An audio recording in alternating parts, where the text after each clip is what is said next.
el proceso de integración que llaman de América del Norte, formado por México, un país latinoamericano, con una potencia mayor consumidora de petróleo y otro país muy consumidor de petróleo, muy asimétrica la relación. Sin embargo, es importante ver los antecedentes históricos de esto. Y cuando se discutía esta propuesta de un tratado norteamericano de libre comercio, cuando el tratado iba a ser enviado, iba a ser discutido y finalmente votado en el Congreso de Estados Unidos, hubo un debate entre el vicepresidente de Estados Unidos, Albert Gore, y Ross Perot, que era un candidato independiente. Y Ross Perot se oponía al tratado de libre comercio. Entonces, el vicepresidente le hace una pregunta desde la CNN, le dice, pero usted ¿cómo se atreve a oponerse al Tratado de Libre Comercio si es tan importante para nosotros como la compra de Luisiana y la compra de Alaska?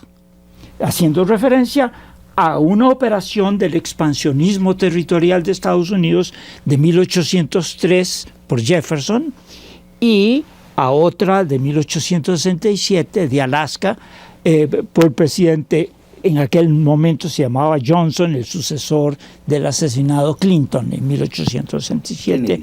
No. Clinton, disculpa. De ninguna manera. Es Johnson, el del siglo XIX, sí. 1867, del asesinado Lincoln. Entonces, de pronto, el Tratado de Libre Comercio, él lo vincula con el proceso de expansión territorial. Tenía algo de territorial, una territorialización, algo en el territorio mexicano, una enorme cantidad de recursos naturales. Se trata de la integración muy asimétrica, solo por pensar. Se nos habla de petróleo, pero no se nos habla de los límites atmosféricos al petróleo y de la cantidad de toneladas per cápita que se emite. Por ejemplo, Estados Unidos emite per cápita 19 toneladas anuales. Canadá, 17 toneladas anuales de gases de efecto invernadero. México, 3.4. Entonces le da a uno una idea de la cantidad. Lo mismo si vamos al consumo de cobre, al consumo de recursos naturales, etc. Es decir, es una asimetría abismal la que encontramos entre en materia energética del país. Y el otro asunto central es que todo se orientó dentro de la premisa posterior a la Segunda Guerra Mundial de que México se iba a especializar en México y América Latina en la exportación de materia prima a los países capitalistas centrales. Y México en esto fue el chico malo de la película. La izquierda mexicana, estoy pensando en Lombardo Toledano, por ejemplo, quiso la transformación de los recursos naturales, hizo un proyecto y puso en funcionamiento toda una estructura para la transformación del petróleo, y precisamente el Tratado Norteamericano de Libre Comercio lo que hace esencialmente es desactivar los procesos de industrialización en el país. Y lo que tenemos es la muerte de Pemex y el suicidio de México, precisamente el desmantelamiento de la capacidad de transformación de un recurso natural tan importante como ese. Y aquí se hizo la reunión de Chapultepec en 1945, donde los Estados Unidos, después de la Segunda Guerra Mundial, viene a anunciarle al mundo y a América Latina: ustedes se especializan en producir y en exportar materia prima nosotros los vamos a procesar. Ese me parece que es una introducción importante desde el punto de vista histórico de la problemática. Claro. En esta cuestión, digamos, histórico-estructural, yo quisiera empezar a introducir un elemento que coyunturalmente también ha sido un factor que ha repercutido en la actual situación de Pemex, ¿verdad? Sobre todo a través de los ingresos petroleros. Y con esto me gustaría preguntarle al doctor Jalife, que él ha trabajado tanto la cuestión de la financiarización, realmente cómo está siendo manejado la cuestión, cómo se mueve el mercado petrolero internacional bajo el impacto de todos estos grupos financieros que utilizan a la geopolítica o que inducen inclusive eventos con repercusiones geopolíticas, ¿verdad?, en el precio internacional del petróleo, porque las repercusiones de la caída de precio pues, ha sido mundial y uno de los afectados ha sido justamente la industria petrolera mexicana. Entonces, bueno, en realidad no puede existir el gran poderío de Estados Unidos y yo España como centro financiero en la City sin la geopolítica, van de la mano. Hay un estudio clásico que hizo alguien que trabajó en el gobierno de Estados Unidos, se llama Berlage, un economista, donde demuestra que Wall Street es la que controla el precio. Ahorita, por ejemplo, que estaba oyendo yo la cápsula, hablan que no es cierto eso de los 2 millones de barriles al día, es la desinformación que practican los grandes centros de poder, porque también esto, pues a quién le consta si fueron 2 millones o 1. Hay tanta desinformación pero aceptando que hay 2 millones de barriles de exceso, no justifica ni explica el bajonazo de 150 de un pico de $150 el barril, llegando a un promedio de $110 el barril, y luego se va hasta $20. Es decir, no es para tanto, no da para tanto. Es decir, ya así a nivel de aritmética simple y llana. Ahora, si nos vamos ya a la geometría financierista, ¿quién me explica que de los 2 meses a la fecha el precio del petróleo haya ido de 20 a $50? Digo, que no están ahí los 2 millones más de barriles. No, pero ya no salieron. No, es que, ¿sabes qué? Boko Haram en Nigeria mataron y ya no hay producción. Y ahora los chinos están comprando más porque está muy barato, porque quieren reservas estratégicas. Bueno, yo a lo que quiero llegar, y me interesa mucho, ahora sí que penetrar en el ámbito que el doctor John Sachs dio, y además queda muy a colación por el título del programa que tiene que ver con Norteamérica. En realidad, a nosotros desde Brzezinski en la década de los 70 nos dieron nuestra división de trabajo. Yo creo que esto lo sabe mejor que nadie el senador Bartlett, porque estuvo en gobernación. A ti te tocó esa época, Manuel, al menos que quieras ya desclasificar tus archivos. Bueno, ahora, ¿no? Que serían maravillosos, ¿no? Que sacara todo lo que sabes de Brzezinski. Brzezinski dice en los 70, no queremos un Japón en nuestra frontera. ¿Te acuerdas? Sí, sí. Pues ya, ¿de qué estamos discutiendo? Y hoy está muy clara la división del trabajo en México. Clarísima. Después de la reforma. Que cada sexenio ha estado llevando y clavándole, colocando un clavo en el féretro de un país llamado México, y que están incrustando un proyecto que se llama Norteamérica para las necesidades de Estados Unidos. Pero esto es igual complementario vis a vis de Canadá como de México. Es decir, porque si vamos a perder tiempo en elucubraciones, bueno, pues podemos pasar ahí elucubrando. Pero la realidad es que es un proyecto. ¿Y hoy cuál es la división de trabajo en México? Ya no manejas banca nacional. Ya no manejas banca transnacional. Yo quiero ver a este banquito de Coppel compitiendo con BlackRock, que maneja 4 millones de dólares, que además tiene la gran mayoría de las acciones de las 4 grandes transnacionales petroleras anglosajonas. Eso a veces yo creo que hay una incultura de geopolítica financiera en México, sobre todo de la clase política, lo cual ha llevado a que la gente del ITAM, que ya se querían llevar hasta la UNAM, dicho de paso, por la fortuna frenamos al que quería ser rector, que era un instrumento del ITAM, porque realmente de eso se trata. Nos van a ir integrando este proyecto cuyo centro o su matriz operativa sigue siendo Washington. ¿Y cuál es la labor del trabajo que hoy tenemos? Bueno, no manejas tampoco petróleo, ya, se te acabó. Vamos, túrale. Ahora la vamos a manejar nosotros. Y lo vamos a ver ahora en la ronda famosa de las aguas profundas, que no había que ser genio para saber que iban a venir las 4 hermanas anglosajonas, porque además nosotros tenemos la capacidad financiera, y menos que una devaluación del peso, que sería absurda en un lenguaje económico común y corriente. ¿Cómo puede ser que sube el petróleo y baje el peso? Por eso, porque ya no tenemos petróleo, va a bajar el peso. Está muy acoplado. Muchos hablan de desacoplamiento y no es cierto. Está muy acoplado, porque ya no tenemos petróleo que pueda sostener al peso mexicano, que ni quiero decir mi pronóstico a cuánto se va. Bueno, dicho esto, rápidamente, ¿cuál es la labor de trabajo? Bueno, primero, el síndrome El Chapo. No me quiero meter en Honduras. 2, la maquila. Por eso tenemos que Querétaro y su área crecen 10% al año. Es un fenómeno Querétaro. Sí, pero estamos teniendo de facto una doble balcanización del país, la económica y la educativa. La económica, ¿cómo? Campeche, que tenía el mayor yacimiento petrolero, hoy está creciendo, así se dice en economía, crecen aunque sea negativo, tiene -7 de crecimiento. Ciudad del Carmen es una ciudad fantasma. Chiapas es -6.5, que ya estamos acostumbrados a esa cifra. Y luego Tabasco, tu patria, mi querido Manuel, bueno, expatria, porque luego te fuiste a Puebla.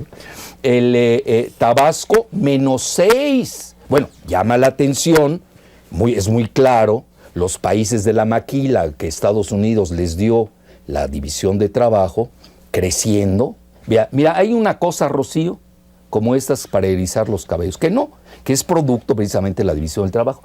El metro cuadrado en Querétaro, en la mejor zona, vale $3,000, ni en Insurgentes. Bueno, ahí está Arambu Zavala, ex de Televisa y ex esposa de Tony Garza, el embajador de Estados Unidos. Yo creo que tenía información privilegiada. Está muy clara la división del trabajo. Mira, las rentas en Villahermosa. Quien rentaba 20,000 pesos, hoy remata su renta a 10,000 pesos. Entonces queda muy claro, las zonas de riqueza petrolera las están aniquilando literalmente. Sí, pero esto te da una balcanización económica, pero de facto también, si nos damos cuenta con los recientes eventos, una balcanización educativa. No es gratuito que los 5 estados del sur del país estén en estos momentos en una situación de balcanización educativa. Sí, en esta cuestión de la especialización, que yo creo que ahorita estamos redefiniendo después de la reforma energética, esta especialización que no es del todo claro, excepto en esta cuestión, digamos, de que nos volvemos dependientes de las importaciones de productos petroleros de mayor valor agregado. Pero creo que todo esto justamente se está redefiniendo. Y yo quisiera en este sentido preguntarle al senador Bartlett, el Senado ha estado resolviendo, aprobando una serie de leyes que pues desde mi punto de vista tienen que ver, digamos, con todo este proceso de transnacionalización, sobre todo en materia de energía, en donde vemos cuestiones muy interesantes, pero un poco delicadas, ¿no? Como esta cuestión de los ministerios públicos militares participando en tareas de inteligencia, con la posibilidad de cateos a los, digamos, a domicilios civiles e inclusive el Congreso, la ley reglamentaria del artículo 29, la cuestión de la privatización de los puertos. Hay una serie de leyes ahí, digamos, muy recientes.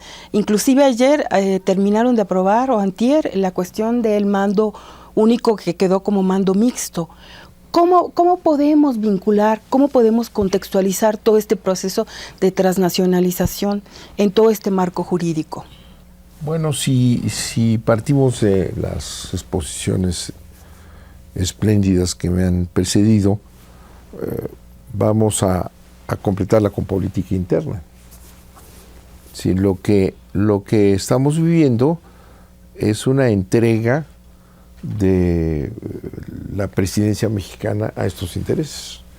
Es decir, no ha sido una presión enorme que nos haya llevado a esta situación, sino una connivencia de los presidentes de la República con este proyecto extranjero. Desde Salinas en adelante han estado facilitando esta determinación de los Estados Unidos de hacer de México lo que aquí se ha platicado, que ya es.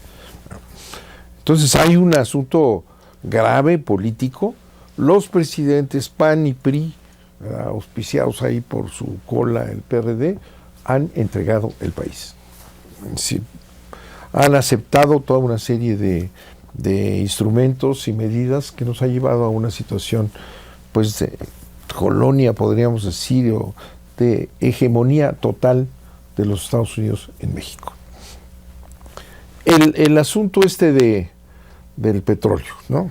La electricidad, la energía, pues se pierde, se abre a las potencias y van a ir entrando de acuerdo a sus intereses, ¿verdad? Porque se dice, bueno, la reforma fue hecha en un momento inoportuno porque el precio, entonces no van a venir, no, si ya están, si van a invertir cuando quieran, cuando les convenga en sus intereses transnacionales, pero ya están posesionándose del territorio mexicano, con medidas verdaderamente inconcebibles de los mexicanos, senadores, diputados, dirigidos por presidentes minúsculos como es Peña Nieto, ¿verdad? Como si tuviera un enorme poder y una capacidad intelectual que no tiene, son títeres, ¿verdad? Están aprobándose los instrumentos que ellos han ordenado, ¿verdad? En consecuencia no debemos de ver nada más la cuestión de la extracción del petróleo y su manejo por empresas extranjeras, o el dominio del sistema eléctrico mexicano, que es enorme, ¿verdad? Para ganar dinero, X empresas que lleguen, no, sino la ocupación real del territorio nacional. Es decir, no están viendo el sistema energético mexicano, que ha costado billones y lo hemos construido con todas las instalaciones, ductos, redes eléctricas que abarcan a todo el territorio nacional, ¿verdad?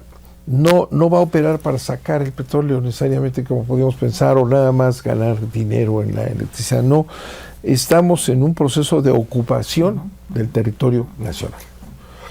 Y si analizamos las informaciones que vienen de allá, las explicaciones de este personaje que fue embajador en México, Pascual, que luego lo nombraron jefe de energía en el Departamento de Estado para manejar el dominio energético, ¿verdad? Explica él en el Congreso americano lo que es la reforma energética para ellos, y que es todavía peor de pensar que se llevan el petróleo, ¿no?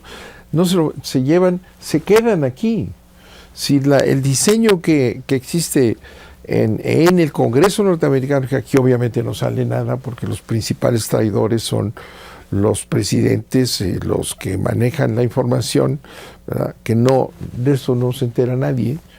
El manejo, dice Pascual, en la Cámara de Representantes de Estados Unidos es reordenar los ductos, las redes eléctricas, para que en los puertos mexicanos se establezcan las empresas transnacionales norteamericanas para hacer de los puertos mexicanos plataformas de exportación de sus productos.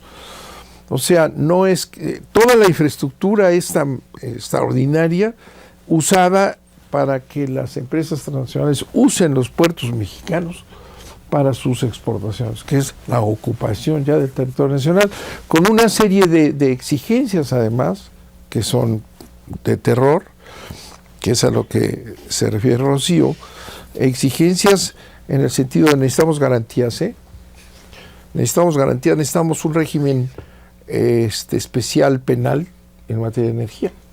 Entonces, con la hipocresía y el dolo en que se maneja el presidente y sus senadores y diputados, que es inaudito verlos, ¿verdad? Sacan una reforma a la ley de Pemex que ya existía para subir las penas para los que ordeñan los ductos, ¿no? Pues muy bien, porque están robando mucho, ¿no? Sí, pero si la lees, que es además una cuestión extraña en el Senado, ¿no? Que la lean, no la leen.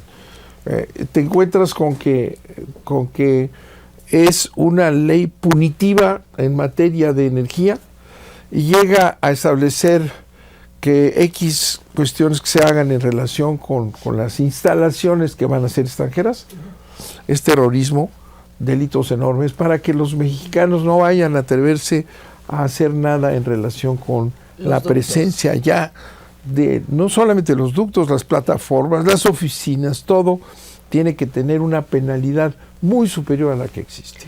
Bueno, vamos a hacer una pausa. Quisiera también invitar a nuestro público televidente a llamar. La página en la pantalla aparecen teléfonos a los que se pueden dirigir, hacer preguntas o comentarios para nuestros participantes. Entonces, vamos a hacer una pausa, por favor.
En su afán de compartir el conocimiento y difundir las aportaciones de nuestros investigadores, el CISAN cuenta con publicaciones varias, como corresponde a un centro de investigación multidisciplinario.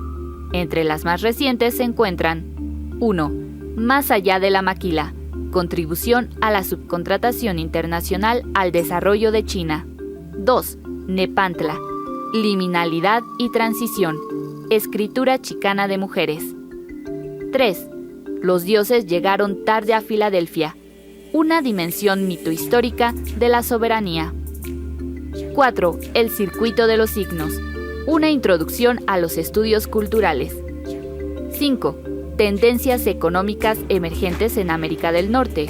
Nuevos patrones en la organización de la producción. 6. Estados Unidos y los principales actores de la reconfiguración del orden mundial en el siglo XXI. El centro también publica la revista académica arbitrada Norteamérica, que forma parte del Índice de Revistas Científicas y Tecnológicas de CONACYT, y con la conocida revista de divulgación editada en inglés, Voices of Mexico. También se puede consultar en forma gratuita una parte significativa del acervo en la sección Publicaciones Digitales de nuestra página electrónica, a texto completo, en concordancia con el programa Toda la UNAM en línea. Si estás interesado en solicitar más información o adquirir alguna publicación del CISAN, por favor llama a los siguientes teléfonos: 5623-0308, 5623-0281. También puedes escribirnos a voicesmx@unam.mx, naamerica@unam.mx y consultar la página www.cisan.unam.mx.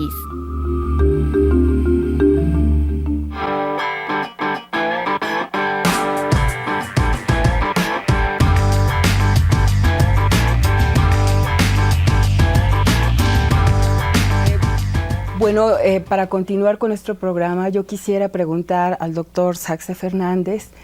Es muy claro que este régimen de mercado al que estamos entrando en este proceso de apertura después de la reforma energética se acompaña de todo un régimen de seguridad en América del Norte. Y en esto hay como una dicotomía, porque en fechas recientes hemos escuchado que hay declaraciones del Departamento de Estado de los Estados Unidos, inclusive hace algunos días el New York Times estaba sugiriendo que, bueno, las Fuerzas Armadas norteamericanas han venido aquí a ilustrar a nuestras Fuerzas Armadas para, comprometerse en el respeto a los derechos humanos, pero en realidad esto de alguna manera pues nos crea confusión, ¿no? No es claro aquí a quién estamos siguiendo. En ese sentido, a mí me gustaría escuchar del doctor realmente cómo está este régimen de seguridad en América del Norte. ¿Cómo ahorita lo vivimos? Nos lo acaba de delinear don Manuel, porque se trata de un diseño de intervención y ocupación del país.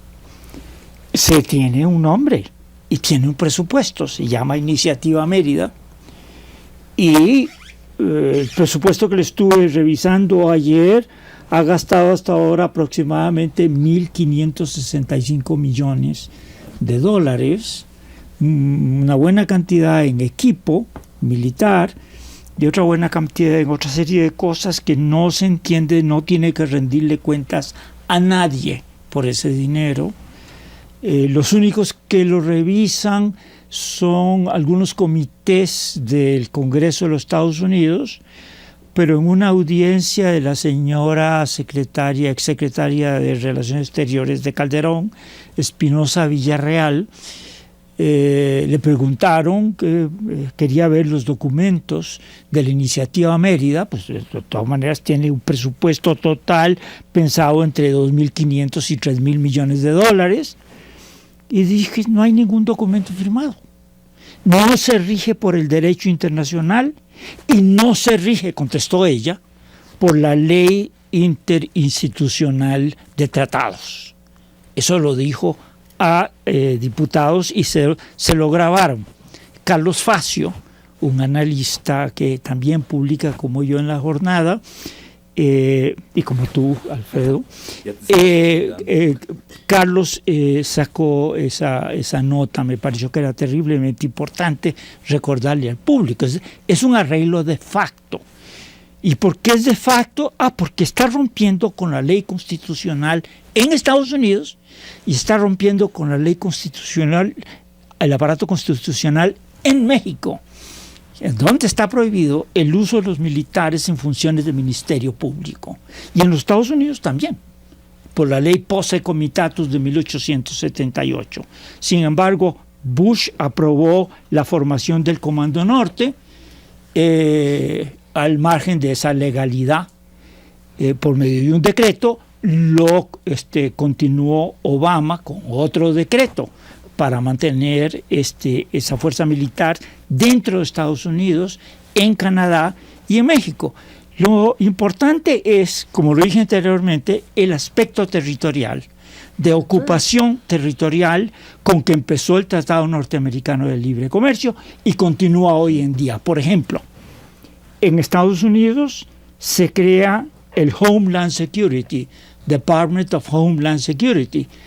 Los protocolos periodísticos traducen eso como Departamento de Seguridad Interior de Estados Unidos, pero ahí no dice Seguridad Interior, Department of Internal Security, dice Homeland Security. Es un concepto territorializado, quiere decir seguridad del suelo patrio de Estados Unidos. Así se llama, suena a los años 30 en Alemania, pero así se llama, Department of Homeland Security, y no lo traducen mal. Entonces, el Departamento de Homeland Security extiende su área, su perímetro de seguridad a Canadá y a México.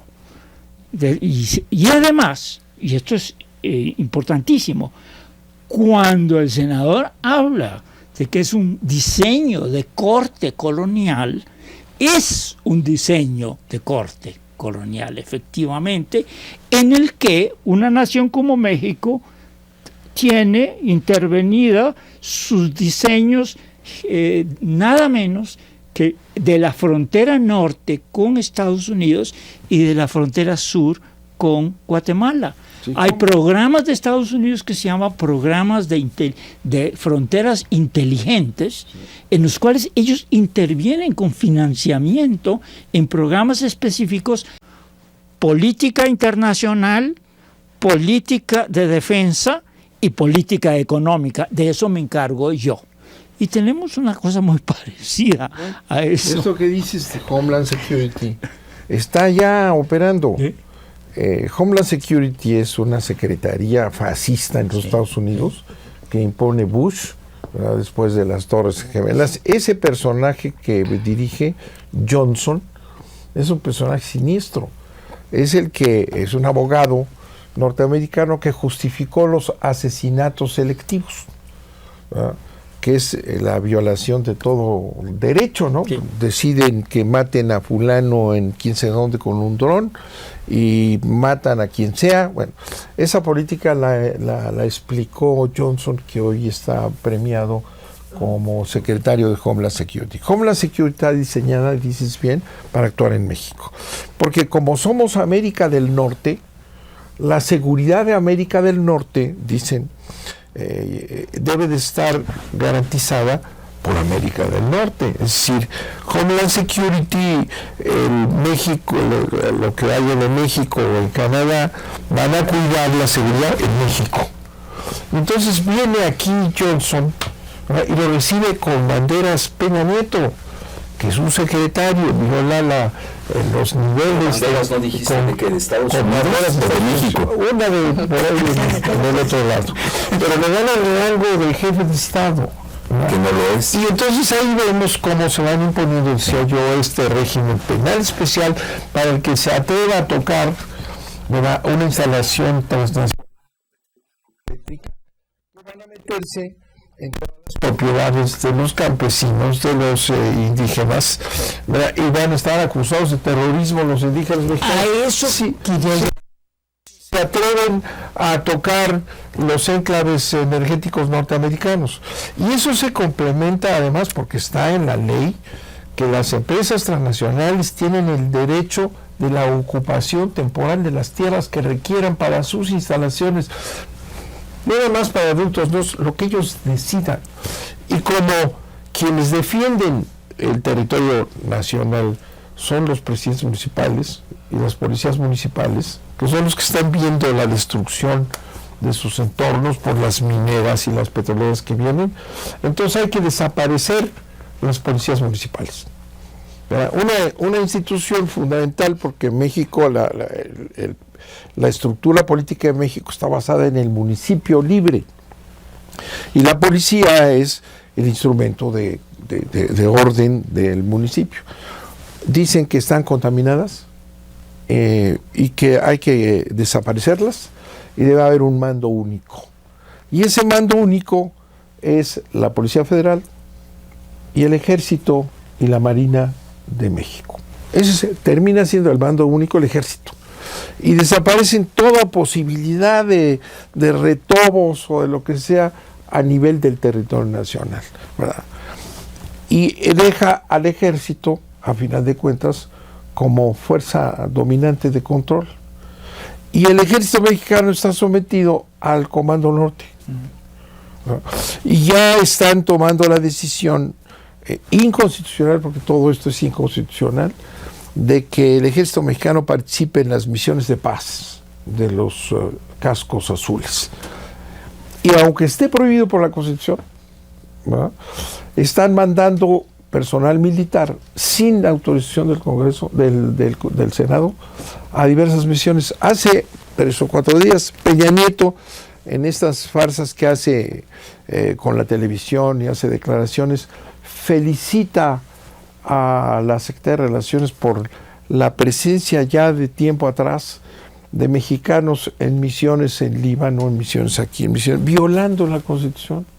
Y se les ha dicho a los secretarios de Relaciones en el Senado, ¿verdad? Que eso es una violación porque tienen que tener una autorización del Senado para que vayan a alguna misión, no les importa. Manuel, hay algo más, peor.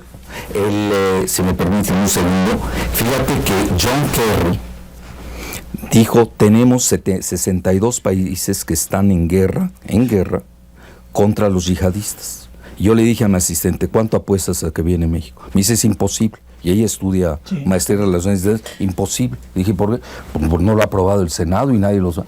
Dije, ¿cuánto apuestas? Nos fuimos, vimos qué países venían, viene México. Estamos en guerra contra los yihadistas por órdenes de John Kerry, no lo sabe Peña, lo cual es obvio, no lo sabe Videgaray, no lo sabe el Senado, bueno, tú sí lo sabes. Acaba de haber una declaración, para terminar esto, acaba de haber una ceremonia, ¿no?, en Estados Unidos para el cambio del mando del Comando Norte. Sí. ¿No? Y ponen a una mujer ahí.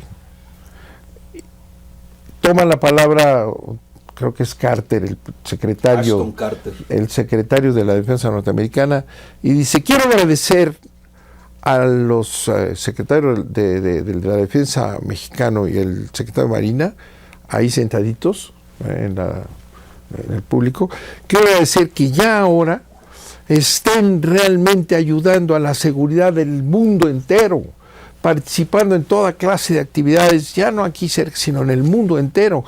Lo dice el secretario de la Defensa, ya más público no puede ser. Estamos al servicio del Comando Norte, de los intereses norteamericanos en todos los teatros de guerra del mundo, sin que aquí se haya dicho una palabra, o esta manifestación verdaderamente inconstitucional del presidente Peña, de decir que sí, que ya están por ahí. Entonces ya somos todo eso de los Estados Unidos. Todo eso ocurre en medio de una tragedia humanitaria que, si incluimos los muertos en el sexenio de Fox, son 300,000 muertos, entre 27 y 36,000 desapariciones forzadas. Esta masacre va a continuar, nos lo acaba de comunicar Roberta Jacobson, la nueva embajadora de Estados Unidos, cuando dice, aquí vengo a relanzar la iniciativa Mérida.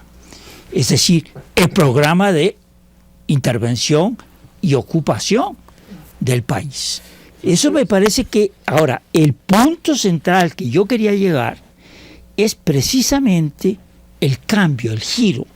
No es solamente una guerra irregular del Pentágono en clave de guerra al narcotráfico y al crimen organizado, que de todas maneras todo el mundo sabe que así no se combate el narcotráfico y el crimen organizado, porque México firmó la Convención de Palermo, y lo último que tú usas en estas cosas es a la fuerza militar, y es lo primero que están haciendo, usando la fuerza militar. Entonces, sino que se expande a la guerra antiterrorista.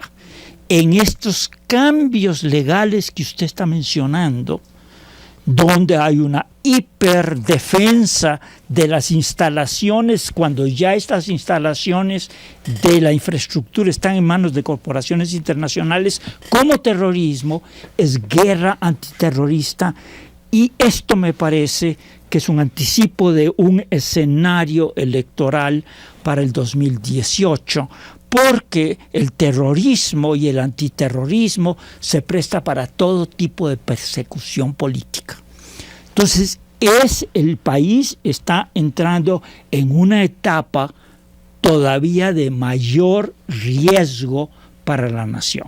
Eso es nada más que me parece que viene junto con la guerra al narcotráfico, la guerra antiterrorista. Es decir, México proporciona a la juventud carne de cañón, y me parece sumamente interesante que la Secretaría de Relaciones Exteriores de este gobierno haya declarado que el principio de no intervención queda abolido como uno de los elementos de la política exterior, precisamente para adaptar a México a eso.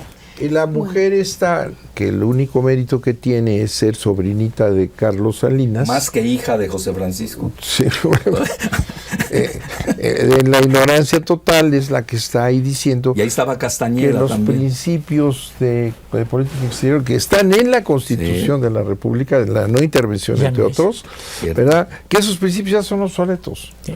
Con su gran sabiduría y experiencia que le ha platicado Salinas de Gortari a su sobrina, ya están buscando, están en la Constitución, no respetan, pero van a Que quitarlos. por cierto brincó Sepúlveda Amor, digo, a favor de... Bueno, él en esa fue- reunión, él sí la impugnó.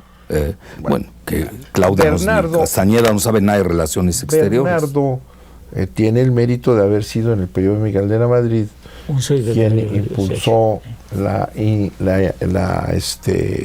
incorporación de los principios en la Constitución, que son principios históricos además. Claro. Ya lo están quitando, es parte de todo esto, ¿verdad? Y hacer del ejército que es un instrumento ya del mando Comando Norte. del Comando Norte, el que va a controlar el país para la ocupación norteamericana. Bueno, voy a invitar al doctor Jalife a dar la última intervención porque ya vamos a terminar. Y quisiera aprovechar que está recién desempacado del Medio Oriente el doctor Jalife. Retomando esta idea de la participación de México, yo creo que no solamente va a ser, digamos, con las Fuerzas Armadas. Una participación muy importante es en esta oferta de energía de América del Norte, en este reposicionamiento hegemónico de los Estados Unidos como potencia energética. Realmente hay todo un proyecto geopolítico en el que, bueno, hay cosas tan novedosas como rupturas con Arabia Saudita.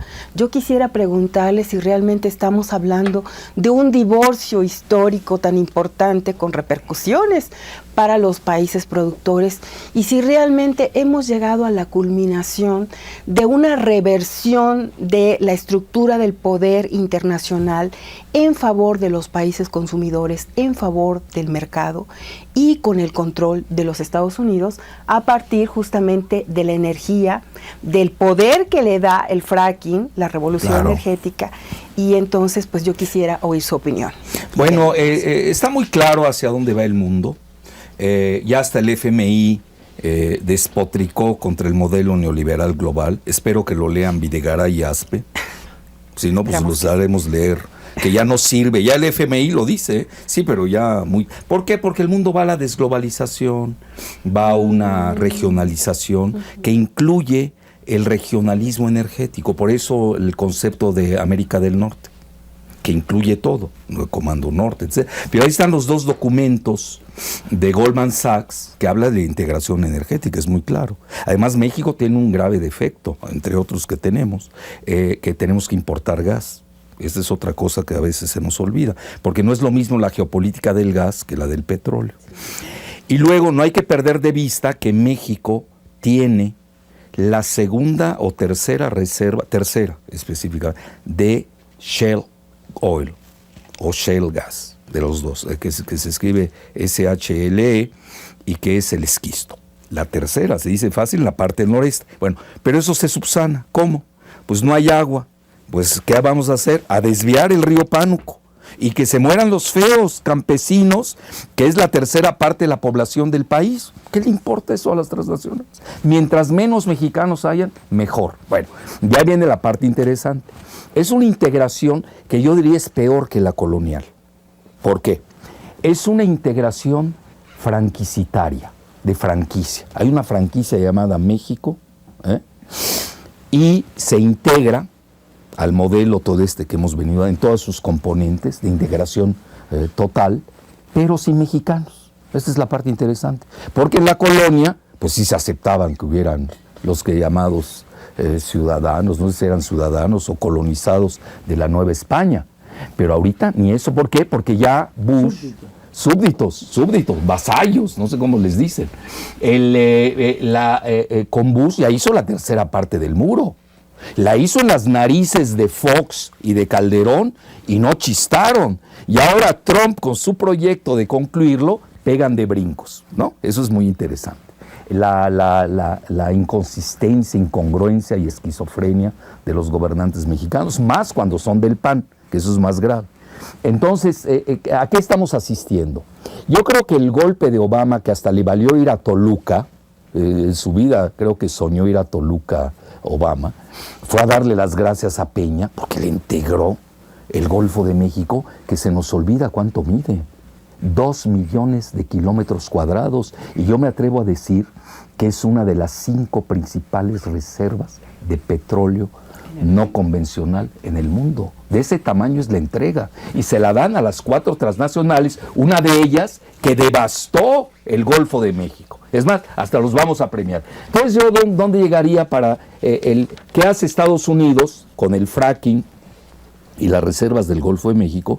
Pues ya no se vuelve tan dependiente del Medio Oriente y se dé el lujo de crearle problemas a Rusia, al RIC, porque ya pobre Brasil, ya lo despedazaron, al RIC, a Rusia, India y China, en el asunto energético. Por eso incendian al Medio Oriente. Y el incendio no es nada más petrolero, es yihadista, petrolero, tiene otras connotaciones. Y de ahí vemos este bajón de $110 el barril a 20 y luego el rebote a 50. ¿Por qué? Porque estamos yendo a regionalismos energéticos. Claro. Y ahí es donde México es la carne de cañón que le está sirviendo a Estados Unidos, y hay que reconocerlo, nos guste o no, que ya no es tan dependiente del petróleo del Medio Oriente, porque se va a llevar las aguas profundas, que duran más, son más duraderas que el producto del fracking, y la parte del noreste de México con el fracking y su bronconeumonía, que parece ser así se llama el gobernador de ahí. Bueno, ok. Bueno, pues quisiera dar las gracias a nuestros panelistas, ¿verdad? Creo que da para más programas. Y quisiera dar las gracias a Julio Pérez, que es el productor de este programa, a Bárbara Olivares, a Mario Pereda y al staff de la CUAED y el apoyo del CISAN para la realización de este programa. Muchas gracias y hasta luego.